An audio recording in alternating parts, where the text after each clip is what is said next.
गुड़ खाओ, बहुत अच्छा। चीनी और गुड़ में जमीन आसमान का अंतर है। आपको चीनी के बारे में एक बात हमेशा याद रखना और दूसरों को कहना कि चीनी में सबसे खराब जहर है, उसका नाम है सल्फर। ये जो सल्फर है ना, ये चीनी के साथ पेट में जाता है। बिना सल्फर के चीनी नहीं बन सकती। सल्फर चाहिए चीनी बनाने के लिए। और सल्फर का मतलब है गंधक, गंधक का मतलब है दिवाली पर चलने वाले पटाखों का मसाला। आप वो खा रहे हो, समझ लो चीनी खा रहे हो। अब ये सल्फर गया चीनी के साथ, ये जाके खून में जम जाएगा और ये खून में सैकड़ों विकृतियां पैदा करेगा। मत खाओ, गुड़ खाओ, गुड़। और आप तो बहुत भाग्यशाली हो कि आप बंगाल के बिल्कुल नजदीक रहते हो। ये जो बंगाल है ना, ये सारी दुनिया में मशहूर है कई बातों के लिए। उनमें से एक बात है, दुनिया का सबसे बेहतरीन गुड़ इस बंगाल में ही बनता है, खजूर वाला गुड़।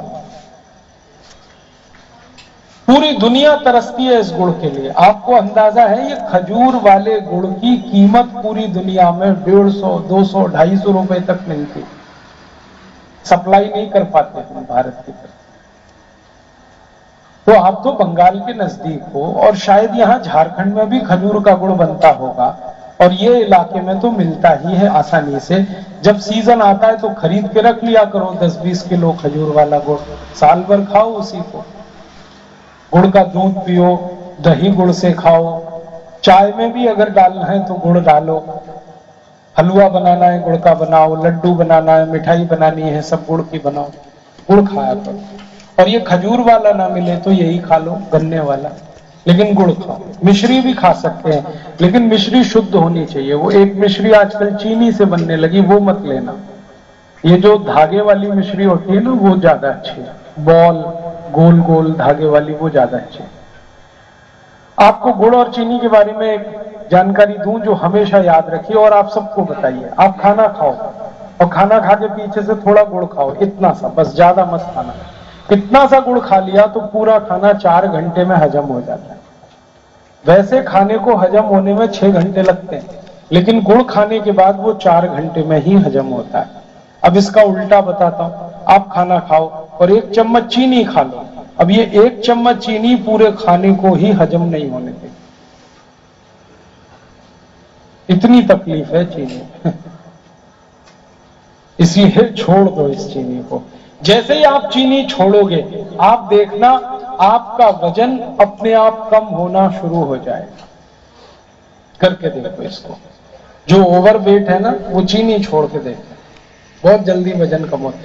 जो ओवरवेट है और जो हाइपरटेंसिव है, माने जिनका बीपी बहुत बड़ा हुआ, वो चीनी छोड़े तो बीपी काफी अच्छे से ठीक होता है, वेट आपका ठीक होता है, पूरी बॉडी आपकी ठीक होती है। और गुड़ खाते रहो, कोई दिक्कत नहीं। एक तो ये बात मेरी। और एक और ऐसी छोटी सी बात कहूंगा, डालडा छोड़कर देशी घी खाओ। ये जो डालडा और रिफाइंड ऑयल है ना, इन्होंने हमारा पित्त बहुत खराब किया। डालडा सबसे खतरनाक चीज है जो पित्त बिगाड़ता है, और पित्त बिगड़े तो मैंने कहा 40 रोग है। मत खाओ डालडा को। दुनिया में कोई नहीं खाता, भारत, पाकिस्तान, बांग्लादेश, नेपाल, श्रीलंका को छोड़कर। भारत के अड़ोस पड़ोस में ये 4-5 देश हैं, इन्हीं में डालडा है, बाकी कहीं नहीं। अमेरिका, कनाडा, ब्रिटेन, कोई डालडा पूछता नहीं, कोई खाता नहीं, क्योंकि ये इतना खतरनाक है कि कभी भी हजम होता नहीं, कोलेस्ट्रॉल हमेशा बढ़ाता है। डालडा की मिठाई भी मत खाना, डालडा की पूड़ी कचौड़ी तो गलती से भी मत खाना। अगर पूड़ी कचौड़ी ही खानी है तो देशी घी की खाओ, और देशी घी खाने की हैसियत नहीं है तो रूखी रोटी खाओ, डालडा से अच्छी। और एक छोटी सी और बात अगर मानो मेरी तो बहुत अच्छा है, तेल शुद्ध खाओ। ये रिफाइंड तेल बंद करो। ये जो आप तेल लाते हो ना, रिफाइंड तेल का मतलब क्या है? हम तेल से चिकनाई निकाल लें तो वो हो जाता है रिफाइंड तेल, फिर 2 बार चिकनाई निकाल लें तो वो हो जाता है डबल रिफाइंड तेल, और 3 बार चिकनाई निकालें तो ट्रिपल रिफाइंड तेल। और चिकनाई 3 बार निकल गई तो तेल कहां बचा, वो तो पानी हो गया। चिकनाई तो बहुत जरूरी है।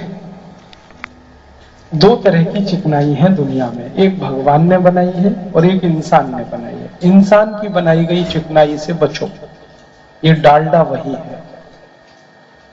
ये भगवान की जो चिकनाई है, देशी तेल, शुद्ध तेल, इसको भरपूर खाओ, क्योंकि उसकी बहुत जरूरत है शरीर। ये जो शुद्ध तेल है ना, उसकी चिकनाई तो बहुत काम की है, क्योंकि शरीर में अगर चिकनाई नहीं होगी ना तो शरीर चल नहीं सकता, 2 कदम नहीं चल सकते। ये जो आपके शरीर में चमक है, कल आपके चेहरे में चमक है, आपकी आंखों में चमक है, ये चिकनाई के कारण है।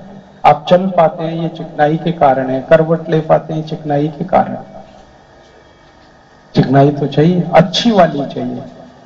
और तेल की चिकनाई सब अच्छी वाली है। सरसों का तेल, तिल का तेल, नारियल का तेल, मूंगफली का तेल।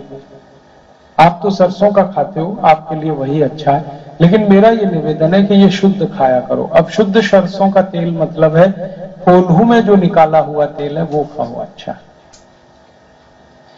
पहले कोल्हू चलते थे गांव गांव में और तेल शुद्ध होता था, और जब तक हम तेल शुद्ध खाते रहे हम बहुत स्वस्थ थे। जब से भारत में ये डालडा आया, रिफाइंड आया, हमने बाजार का तेल खाना शुरू किया, बीमारियां तभी से ज्यादा। तो आप बोलेंगे कोल्हू तो है नहीं, तो लगवा लो एक, क्या मुश्किल है, 35-40 हजार के खर्चे में कोल्हू लग जाता है।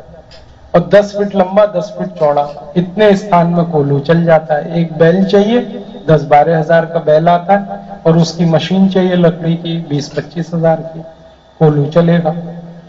और जो कोल्हू चलाएगा, मेरा मानना है कि वो सीधे स्वर्ग जाएगा, मोक्ष जाएगा, क्योंकि जो शुद्ध तेल खाएगा वो अपनी बीमारी तो ठीक करेगा, फिर दूसरों को खिलाएगा, उनकी भी बीमारी ठीक होगी।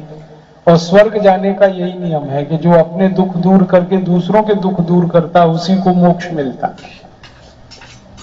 तो आप शुद्ध तेल खाओ और शुद्ध तेल खिलाओ। और हो सकता है कि आपके इस नगर में पहले कोई कोल्हू चलता हो, वो बंद हो गया हो, उसे फिर शुरू कराओ। डिमांड करो तो सप्लाई आएगी, आप मांग करोगे तो वो फिर शुरू हो जाएगा। आपने जब से वो बंद कर दिया कोल्हू का तेल, वो बंद हो गया बेचारा। तो ये छोटे छोटे काम करने हैं स्वस्थ रहने के लिए। अब आखिरी एक छोटी सी बात मुझे करनी है, अपने देश को भी स्वस्थ बनाना है हमें, और अपने देश की बीमारियों को मिटाना है। अपनी एक बहुत बड़ी बीमारी है गरीबी। आजादी के 64 साल के बाद इस देश में 84 करोड़ लोग गरीब हैं, एक दिन में जो 20 रुपए भी खर्च नहीं कर सकते। और इन 84 करोड़ लोगों की गरीबी को मिटाने के लिए भारत की सरकारों ने 11 पंचवार्षिक योजनाएं बनाई और लागू की, लेकिन गरीबी आज तक नहीं मिटी।